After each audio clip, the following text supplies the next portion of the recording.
Hey, what's going on, guys? It's Turin here with another Warhammer Total War online commentary. In this particular battle, I'm going to be playing Bretonnia, and this is actually a 2v2 game. So we got Bart Fitzgerald over here. He's also piloting Bretonnia, and I believe we do have dual King LOUEN. So I have him, and then Bart also has him here. So again, it's going to be two Bretonnia factions, myself piloting this group right here. Bart's forces are over here. Then, of course, we have a massive firing line up on this hill here, and we are facing off against two Dwarf factions, so definitely going to be a good time. Unfortunately for us, the Dwarves did get a pretty nice high ground position here, but we do have a pretty heavy siege presence, so we'll see how it goes. As far as my army composition goes, I have a front line of men-at-arms with polearms. Against the Dwarves, they're just such a good choice. Not only do they have slightly higher leadership than their, the spear equivalent, but also they do have armor piercing and extremely high melee defense. So these guys kind of like Eternal Guard. Obviously, their leadership isn't quite as good, but still they do have pretty heavy armor piercing for how much you're paying, and are a very, very good choice in playing that kind of long game against the Dwarves. I do have a Paladin down here. Decided not to put him on a mount. I kind of wanted to have more of a, heroic unit running with my main infantry corps, just to make sure that they don't rout off, because our opponents, of course, the Dwarves, against Bretonnia in these multiplayer games, you'll often see, Iron Drakes and all kinds of mechanics like that can definitely rout peasants pretty quickly, so you have to be pretty careful with that. I do have King LOUEN with the Sword of Corone over here, and then the rest of my army, aside from the Peasant Bowmen in the back line, and then two Knights of the Realm, so I have one group here and one group here, consists mainly of Field Trebuchets. So I believe I had 3 or 4, and then Bart also had, I believe it looks like 4 as well. So we had a pretty heavy firing line, but unfortunately the Dwarf cannons have a pretty nice little entrenchment here, but we should be able to return fire pretty effectively. As far as Bart's army goes, he does have King LOUEN up here with the Sword of Corone, very, very good, and he does have Peasant Bowmen here, so he has 3 of them. He has a Paladin on the ground as well. He has a Damsel with the Curse of the Midnight Wind and Harmonic Convergence. So if you guys take a look at these buffs, as magic goes, they're pretty good against the Dwarves. The Curse of the Midnight Wind provides a negative melee attack as well as a negative armor, which isn't bad at all. And then also the Harmonic Convergence gives pretty good stats for you guys to see there. So that's pretty much it for our army compositions. We have a pretty big infantry corps. We decided to deploy on this area and just kind of use the terrain to our advantage, because we figured the Dwarves would be entrenched up on the hills and would, have a ton of firepower. So we wanted to come up through the tree line and hopefully be able to engage over here.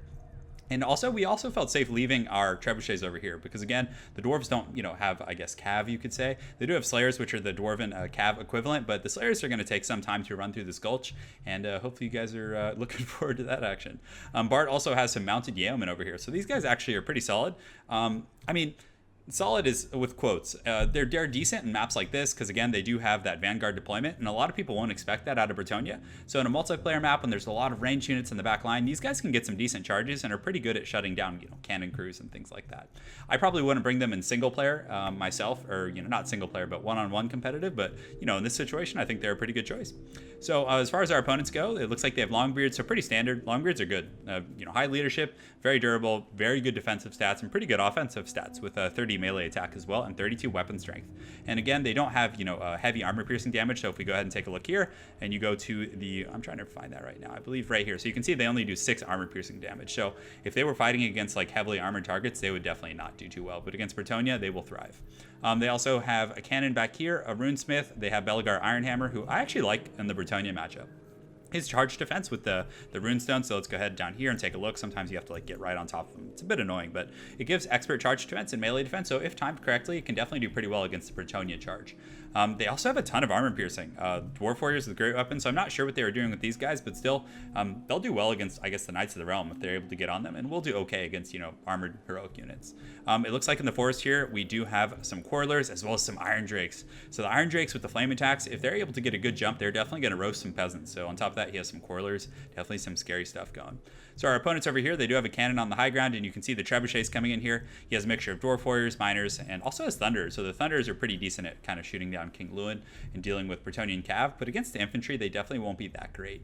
The cannons over here are applying some pressure already. You guys can see that. And aside from that, just miners, Thunders, and kind of a relatively cheap army. I guess he was kind of, spending a lot of his money on the Thunders and, the horde of Slayers he has charging down the hill. So the Dwarf cav are on the way, guys. And let's get right down to it.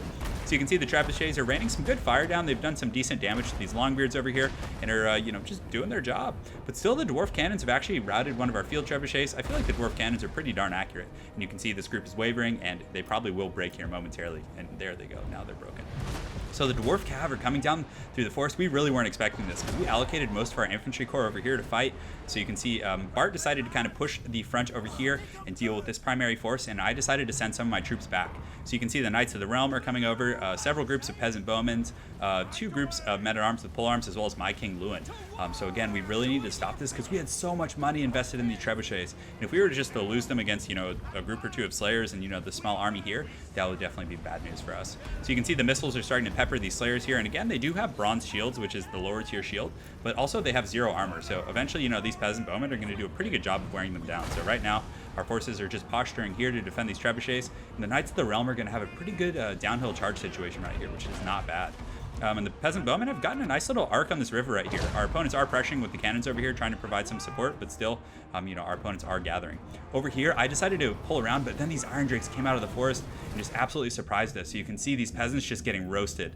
And it would be cool if they added like an extra animation for them, like getting lit on fire or something, but regardless, I pulled back immediately.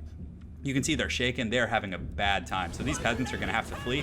And what I end up doing is actually pulling them up and around and joining with Bart's forces, because he has a really strong entrenchment here. Though these guys traditionally would do very, very good with Dwarf Warriors, against Dwarf Warriors with Great Weapons, still, it was not worth taking that Iron Drake fire. And you can see just a second of being roasted there almost put this group of men-at-arms down. So over in the valley, the Dwarves are coming down over here and are pushing up the hill. You can see the Slayers have engaged some of these Halberdiers here, and also the Knights of the Realm are coming down the hill. So they're going to get a pretty decent little charge here, and we can actually zoom up just a little bit here. And you guys are going to see they're going to come down and just drive the Dwarves back down the hill. So there's nothing like kind of scenic slow motion charges. So you can see the Dwarves just go flying down the hill. They're definitely, very sturdy folk, but I do not believe they're braced for that. I think they were charging up the hill, even though these Dwarf Warriors, Longbeards with Great Weapons, do have that charge defense now, which is pretty good. So we get a nice little charge there, and we're able to kind of, oh, there we go, got to zoom back down, and we're able to kind of mitigate that threat a little bit. So right now we are defending the hill relatively well, but still they're continuing to push. You can see this very healthy group of Longbeards with Great Weapons. This group took a ton of charge damage though. If you go ahead and look, it's 52. So very, very tough over here. And the Slayers and the other folk are definitely going to do a pretty good job, but we do have the Peasant Bowmen providing fire to the squad here.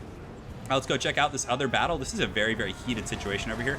Bart's troops are fighting, and this is just, hardcore, just, kind of, I wouldn't say trench warfare, but again, his King LOUEN is coming in here and just charging through the lines, trying to break. But the Dwarf lines are very resilient. They do have the Rune of Oath and Seal and the Rune of Negation and all of those other damage mitigation effects. You can also see that Belegar in here is fighting this Paladin, so a very cool scenic fight. But Paladin is probably slightly outclassed, although Bart did use a Scroll of Shielding, providing some nice damage resistance there. You can see the Iron Drakes are coming in, and they have arrived to the main battle, which is very, very tough. So now they're going to start roasting these peasants, but thankfully we do have some peasant bowman support over here that we should be able to apply a little bit of pressure. And thankfully for us also, in shooting into our, kind of group here, he is going to hit some of his own guns. So King LOUEN does come in here and is able to disrupt these guys. He does use the Sword of Corone to lower their stats, and King LOUEN has very, very hard-hitting, armor-piercing attacks. So he's going to get in there and definitely tear these Iron Drakes up a little bit, but still, Iron Drakes are very, very durable. Obviously, the downside with them is when they take huge burst damage, they don't have very many models, so they can be punished quite a bit from that. In the back line, you can see the mounted yeomen are actually doing some good work. They were able to shut down these cannons back here and are really just, kind of maneuvering around. And they're being chased by Dwarf Warriors with Great Weapons and other units like that, but still, they're kind of just getting free range right now, which is great. So they've come in here and have engaged these Thunders in the back, but the one issue is, again, Bart's done a very, very good job of pulling them out, but in sustained combat, these mounted yeomen don't have the best stats. They only have 29 weapon strength, and if you look at their armor-piercing damage, it's only 5. So against the 80 armor of the Thunders, it's not going to do a lot, but, regardless, he interrupted that line of fire, which is very, very important. So very well played on Bart's half there. Some of my Knights of the Realm were also able to sneak around and just come around the back. The miners weren't able to keep up with them, but you do see some satchel or blasting charges coming, but these cannons have been shut down. So things are going pretty well over here, and we have a pretty heated battle here, but we'll be back to it in just a moment. Over here on the hill, the Dwarves are continuing to advance. They're taking a ton of fire as they push up the hill, though. And they're almost at our trebuchets, but King LOUEN is doing a very good job of just cycle charging. And of course, Bart has another group of mounted yeomen I completely forgot about, but they're doing a good job in conjunction with this peasant bowman line, just shooting the Dwarves down as they push up the hill. But again, if he was able to get up here and shut down these trebuchets, that would have been so many free resources. The Knights of the Realm continuing to just do guard duty, although our opponent's cannons are pressuring, and the Knights of the Realm only have 11 models left, so we've taken quite a few losses over here as well. This is still a very, very heated battle. Unfortunately for us, this big group of trebuchets that got a little bit ugly, sometimes with the pathing on them, they can deploy a little bit weird, but these Dwarf Warriors, the Longbeards here, are definitely going to be able to chop these peasants into pieces here, so definitely not going to be fun for us over there. King LOUEN, though, doing a pretty good job of shutting down these Longbeards. Definitely need to watch out because he does have Ungrim Iron Fist here, and also that cannon support is putting a lot of pressure on King LOUEN. So we need to pull him out here, and essentially, you know, our halberd line is coming back, and we do have all these peasant bowmen. So we kind of conceded that we may lose this, and I think it was more important to win this battle up here, so we decided to pull some of our peasant bowmen over here, just get them up on the hill so they could start, you know, providing some covering fire over here, maybe shut down those cannons, or also shoot in the back line of the dwarves. Thankfully, our cav are also able to get away from our opponents and are doing a pretty good job charging into the back of these dwarves, essentially sandwiching their army, kind of the hammer and anvil thing going on here with the men-at-arms. And our peasant bowman group was able to circumvent their flank and just get a really nice line of sight. When they were shooting back here, they were doing okay, but now we're able to just get this direct shot right on some high-value units. And you can see our opponents have a big clump of quarrelers and iron drakes and other things here that, you know, if we're able to shut these down, we're going to be in good shape. But they did have quite a few troops and auxiliary in the forest here, so they do pull some dwarf warriors and great opens, which will cut these Knights of the Realm down pretty quick. Knights of the Realm have good shock damage with a charge bonus of 56, but their defensive stats with only 25 melee defense are pretty poor, actually. So if you're able to pierce their 100 armor, they go down fast, and you can see they're broken. Very, very well played on our opponent's part. Also, he does have some Thunders and other troops here doing some pretty good work. King LOUEN in the forest is able to capture, so not capture, definitely not taking any prisoners over here, but he's able to push some of these Thunders back and is doing a very, very good job. And routing these units is going to be pretty important here, but I guess his calling was elsewhere, and he kind of sensed that these Iron Drakes probably needed to be put down more than these Thunders. So over here, the Dwarf Cannons are definitely starting to take the results of kind of, what are those, a total 8 trebuchets worth of fire that have been coming in this general direction the whole time. These miners over here, he's kind of allocated to, you know, use on guard duty. They've done a pretty good job, but still the cannons are essentially offline. And most of them are destroyed or the cannon crews are routing. It looks like he's coming to put some of them back on as they did get knocked off. So a very, very heated battle. He does have Ungrim over here, who's definitely on a slaying spree. You can see they've actually routed off some of the men-at-arms, so there's not much left over here, aside from the peasant bowmen, who are just trying to focus down Ungrim with everything they got. A lot of the trebuchet crews have been shaken and pushed off the battlefield, so just an absolutely wild battle. King LOUEN, thankfully, was able to secure the high ground for the most part. Some of these trebuchets got back online, but unfortunately, some of these Longbeards and other units, and these Longbeards with great weapons, are coming back to essentially finish the job here. But King LOUEN gets a nice charge on Ungrim, and they're definitely going to have a pretty good duel here. But thankfully, King LOUEN can cycle charge him, because if Ungrim was able to sit there and just, you know, take, you know, blows at him, Ungrim really should have anti-large. That just makes so much sense. But he's taking a ton of peasant bowman fire, and King LOUEN is just taking advantage of his mobility and is just charging in here. He does have the sort of Corone debuff on him as well, so you can see that did quite a bit of damage. And of course, he's confident being the Slayer King, but this cycle charging is definitely going to be very, very essential for winning this battle over here. He does have 6 Slayers here.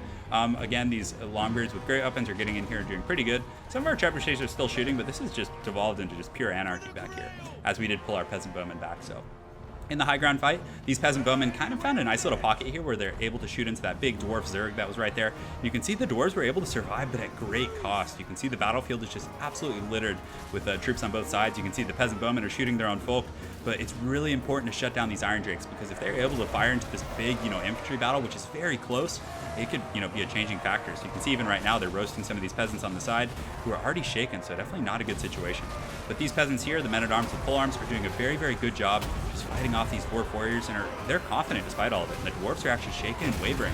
So eventually, you know, the army losses are becoming a factor. Bart does use the Curse of the Midnight Wind to kind of really, really just give the final push to this battle here. And the peasant bowmen have done a pretty good job of just saturating his back line with just punishment. Over here, we do have some Knights of the Realm and some Mounted Yeomen kind of coming back for the 4th quarter. They're chasing down some of these cannon crews to just make sure they don't come back. And the dwarves, you can see the cannon crews actually charging in here. So you guys want a slow motion scenic charge of the cannon crew. They got pretty cool little machete action going on over here, and they're definitely throwing some charges. And honestly, these cannon crews, I mean, they do have 28 weapon strength. It's actually more than the Mounted Yeomen. So in a straight up fight, it'll be pretty interesting to see how that goes. But they're going to get in there, and we'll probably get rode down, unfortunately for them. So they do break.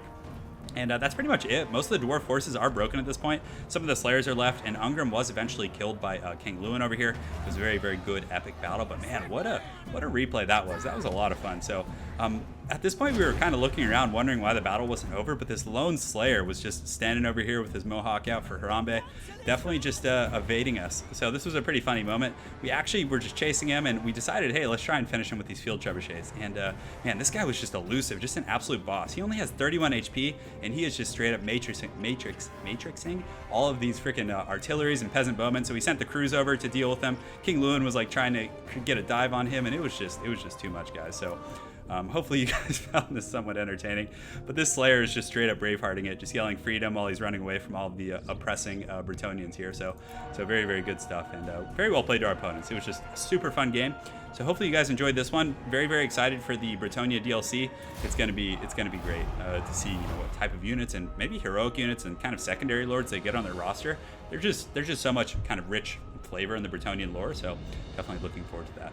So let's go ahead and take a breakdown and, well, not take a breakdown, but let's look at the breakdown of the game. So the problem with 2v2s, I wish that CA would add this like as a replay function. I wish I could like click between all of the players, because right now you can only see mine moves like Jagger. That's what I'm playing as right now. But obviously pretty good performance from the men-at-arms. Peasant Bowmen did their job. Knights of the Realm racked up some good kills. I'd be really interested to see Bart's mounted yeomen and how they did. I think they were upwards of 60, 70, 80 kills. So very, very good stuff there. And the trebuchets did well, but they were under huge pressure for most of that game. So they didn't get to perform as well as we would have liked. But regardless, again, I would like to show you my opponent's breakdown. I mean, this was the great weapon player, but I would have liked to see the other player in their Iron Drakes kill. I feel like that would be so cool to see, how well they did. So very well played to our opponents, Ailey Extreme and Kiara Knightley. I look forward to seeing you guys again on Ladder, and I hope you guys enjoyed that Bretonnia 2v2. Have an excellent night, and take care.